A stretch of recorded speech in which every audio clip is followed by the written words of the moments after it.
তারা গডজিলার ওপর এক এক করে গুলি বোমা বর্ষাতে শুরু করে, কিন্তু গডজিলার বিশাল চেহারার সামনে সেই গুলি বোমার কোনোই প্রভাব পড়ে না।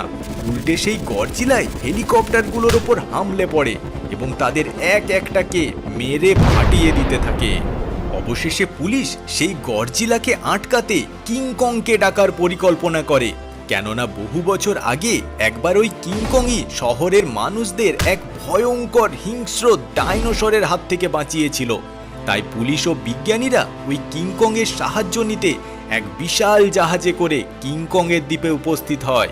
এরপর তারা কিংকংকে গিয়ে সব জানালে কিংকং তাদের সাথে শহরে যাবার জন্য প্রস্তুত হয়ে যায়। এদিকে ততক্ষণে গডজিলা অর্ধেক শহরটাকে প্রায় তছনছ করে ফেলেছে। গডজিলা তার বাচ্চাকে খোঁজার জন্য শহরের বড় বড় বাড়িঘরগুলোকে তার তেজস্ক্রিয় আলো দিয়ে ফাটিয়ে দিতে থাকে।